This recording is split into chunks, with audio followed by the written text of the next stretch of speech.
नमस्कार, TVN TV की बड़ी खबरों में आपका स्वागत है। मैं हूं आपके साथ नेहा। आज हम इस बुलेटिन में बात करेंगे चीनी हथियारों के दम पर उड़ने वाले पाकिस्तान की असलियत की, सर्जिकल स्ट्राइक की बात पर थरूर से फिर चढ़ी कांग्रेस की, जानेंगे कैसे टूट गई ट्रंप और मस्क की जोड़ी, देखेंगे कोविड का नया वेरिएंट कितना खतरनाक है और बुलेटिन के आखिर में बात करेंगे बांग्लादेश के अगले चुनाव के बारे में। लेकिन इन सभी खबरों से पहले एक नजर आज की कुछ हेडलाइंस पर। 4 साल में पीने लायक हो जाएगा यमुना का पानी, केंद्र ने अगले लोकसभा चुनाव से पहले साफ करने का रखा टारगेट। उत्तर प्रदेश में 9 साल पहले नाबालिग बच्ची के साथ की थी हैवानियत, अब दोषी को हुई 20 साल की कैद। राजस्थान के भिवाड़ी में पुलिस का बड़ा एक्शन, 26 करोड़ की ठगी करने वाले 2 शातिर गिरफ्तार, 20 मोबाइल, 54 सिम और कैश बरामद। देहरादून में रिश्वत लेते रंगे हाथ पकड़ा गया तो पटवारी ने निगल लिए 500 रुपए के नोट, सिटी स्कैन कराने ले गई विजिलेंस की टीम। पशुपति पारस की पार्टी से निकाले गए अनुष्का के भाई आकाश यादव, तेज प्रताप विवाद के बीच हुआ एक्शन। बंगाल के बाद बिहार पहुंचेंगे पीएम मोदी, पटना में रोड शो, शेखपुरा विक्रमगंज से गोपालगंज तक अगले 2 दिनों में कई कार्यक्रम। Army chief general Upendra Dwivedi ने ली राम मंत्र की दीक्षा, बदले में रामभद्राचार्य ने दक्षिणा में मांग लिया पीओके।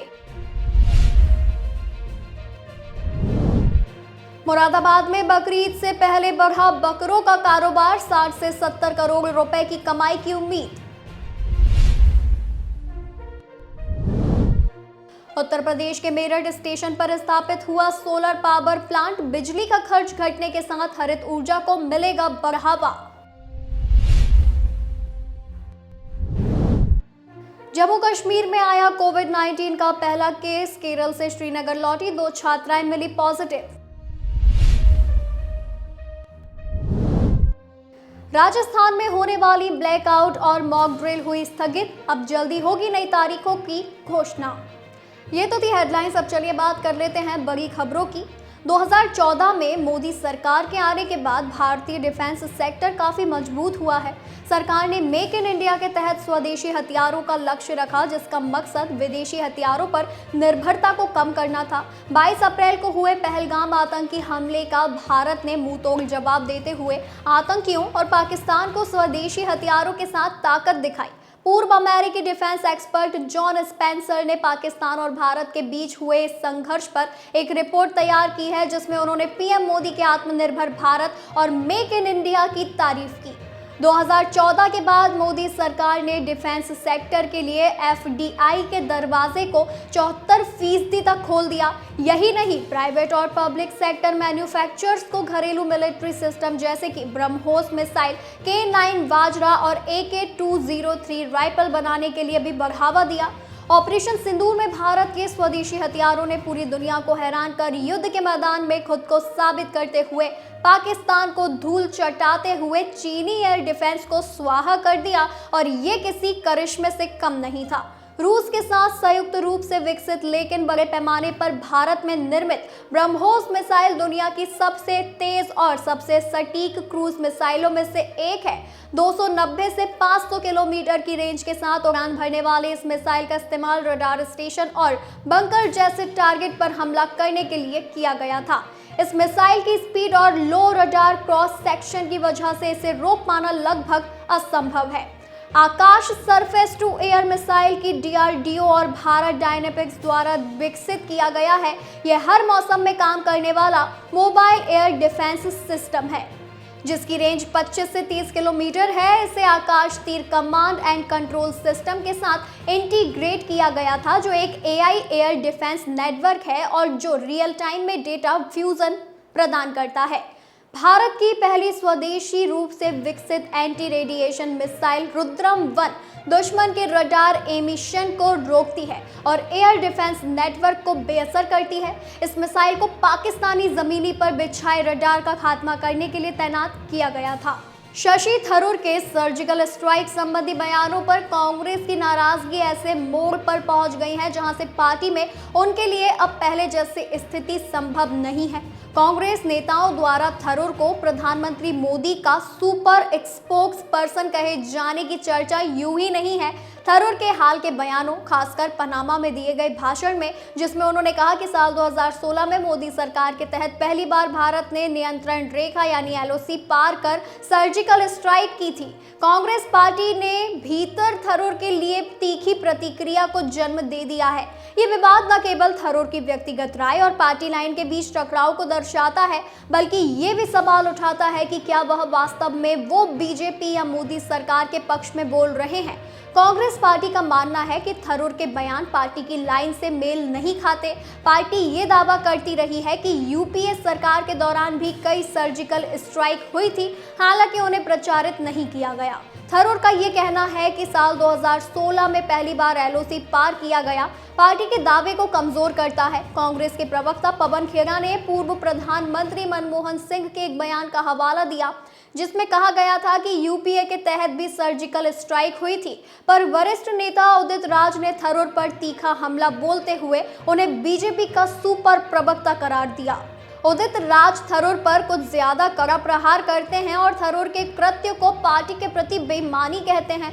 जयराम रमेश जैसे नेताओं ने भी उदित राज के एक्सपोस्ट को रिपोस्ट कर थरूर के खिलाफ पार्टी की नाराजगी को और स्पष्ट कर दिया है। जाहिर है कि थरूर के लिए अब कांग्रेस में दिन बिताना मुश्किल हो जाएगा। थरूर अपने बचाव में कहते हैं कि उन्होंने जो कुछ भी कहा वो एक भारतीय के रूप में कहा, न कि पार्टी प्रवक्ता के रूप में। उन्होंने ये भी कहा कि वह ट्रोल्स और आलोचकों के साथ बहस में समय बर्बाद नहीं करना चाहते, क्योंकि उनके पास बेहतर काम है। हालांकि पार्टी के भीतर कुछ नेताओं का मानना है कि थरूर ने लक्ष्मण रेखा पार कर ली है, खासकर ऑपरेशन सिंदूर और मोदी सरकार के आतंकवाद विरोधी नीतियों की तारीफ करके। उदित राज का ये बयान कि थरूर बीजेपी के सुपर प्रवक्ता हैं एक अतिशयोक्ति भरा तंज है।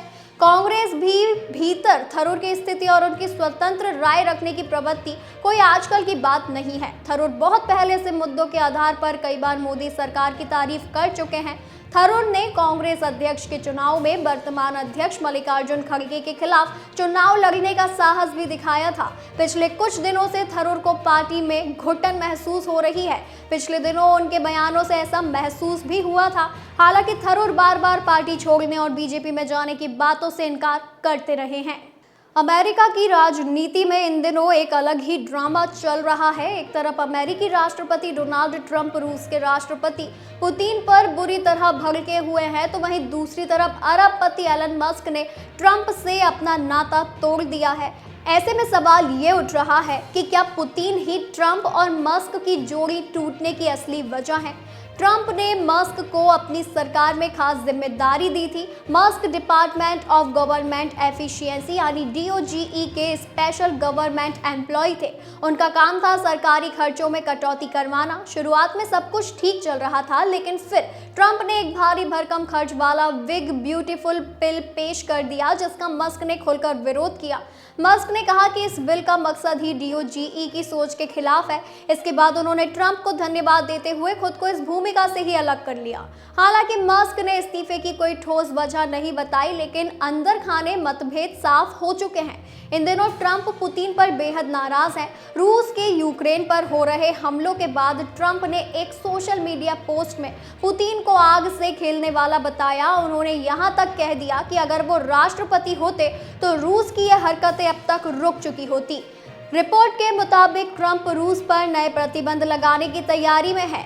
पत्रकारों से बात करते हुए उन्होंने पुतिन को पूरी तरह पागल तक कह दिया था। पुतिन से उनकी प्रस्तावित मीटिंग भी रद्द हो गई, जिससे ट्रंप और भड़क गए। अब यहाँ कहानी में ट्विस्ट आता है। एलन मस्क और व्लादिमीर पुतिन के बीच संबंधों को लेकर पहले भी कई बार सवाल उठ चुके हैं।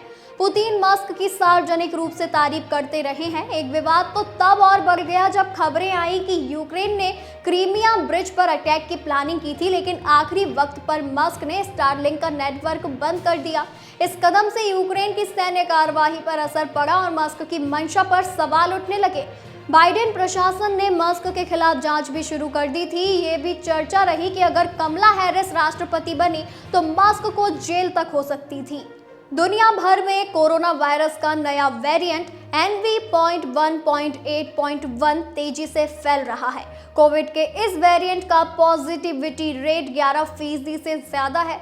विश्व स्वास्थ्य संगठन ने भी चिंता जताई है कि ये वेरिएंट क्यों इतना ज्यादा संक्रामक है। इससे मौतें तो बहुत ज्यादा नहीं हुई हैं, लेकिन इसका फैलाव चौंकाने वाला है।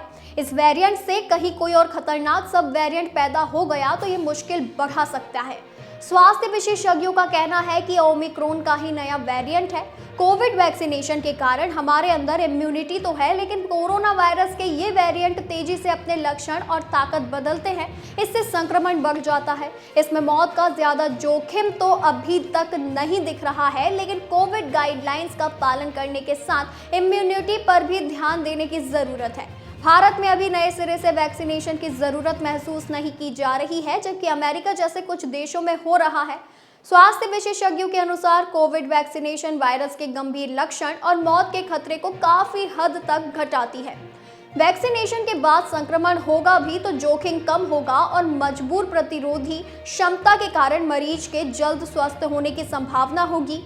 WHO कोरोना वायरस की गतिविधियों में पैनी नजर रख रहा है, लेकिन पिछले साल जुलाई के बाद कोविड के नए वेरिएंट की पॉजिटिविटी रेट 11% तक पहुंच गई है। पॉजिटिविटी रेट कुल जांच के मुकाबले कोरोना पॉजिटिव पाए गए मरीजों की संख्या दिखाती है।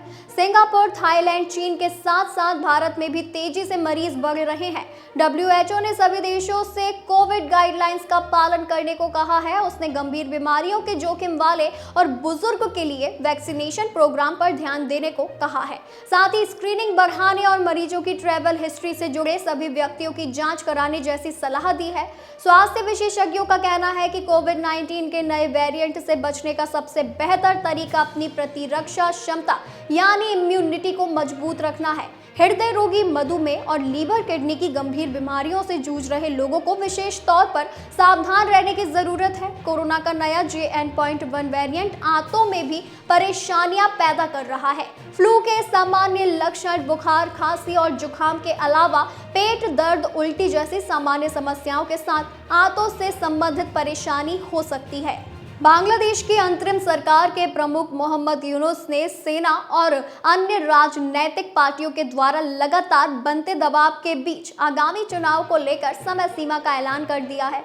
अपनी यात्रा के लिए जापान पहुंचे यूनुस ने घोषणा की कि बांग्लादेश के अगले राष्ट्रीय चुनाव इस साल दिसंबर और जून 2026 के बीच होंगे। यूनुस की ये टिप्पणी ऐसे समय में आई है जब बांग्लादेश में खालिदा जिया की बांग्लादेश नेशनलिस्ट पार्टी ने ढाका में एक विशाल रैली का आयोजन किया। इसमें पार्टी कार्यकर्ताओं ने राजनीतिक अधिकारों की बहाली के नारे लगाए।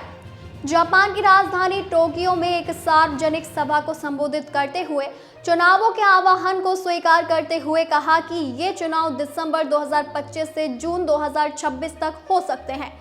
बांग्लादेशी अखबार ढाका ट्रिब्यून में छपी रिपोर्ट के मुताबिक यूनुस ने कहा कि जब चुनाव होते हैं तो एक निर्वाचित सरकार जिम्मेदारी लेती है और हम इसे उन्हें सौंप देते हैं। लोग मुझसे पूछ रहे हैं कि चुनाव कब होंगे। ऐसा इसीलिए है क्योंकि राजनेता अपनी सत्ता को पाने के लिए बहुत ज्यादा अधीर है, इसीलिए मैं उन्हें कुछ समय से वादा कर रहा हूं। चुनाव इस साल दिसंबर में या फिर जून 2026 तक हो सकते हैं। ये 6 महीने का समय ये देखने के लिए है कि हम कितने जल्दी अपने सिस्टम में सुधार कर सकते हैं। आपको बता दें कि पिछले कुछ समय में बांग्लादेश में यूनुस और विपक्षी पार्टियों और सेना के बीच में सब कुछ ठीक नहीं चल रहा है। यूनुस के जापान दौरे के समय खालिदा जिया की BNP ढाका में रैली निकाल रही है, तो वहीं दूसरी तरफ सेना प्रमुख वकारुज्जमान ने भी यूनुस की अंतरिम सरकार को चेतावनी देते हुए जल्द से जल्द चुनाव कराने का आह्वान किया था। सेना प्रमुख ने कहा था कि देश में सुधार कराने और देश के भाग्य के लिए नए निर्णय लेने की अधिकार केवल एक चुनी हुई सरकार को है, न कि किसी अंतरिम सरकार को। अंतरिम सरकार के ऊपर लगातार बढ़ते दबाव के बीच यूनुस ने इस्तीफे की पेशकश करके सहानुभूति बटोरनी चाहिए, लेकिन उनका ये दाव सही नहीं बैठा। आज के लिए बस इतना ही। ऐसी ही खबरों को जानने के लिए बने रहिए DVN TV न्यूज के साथ।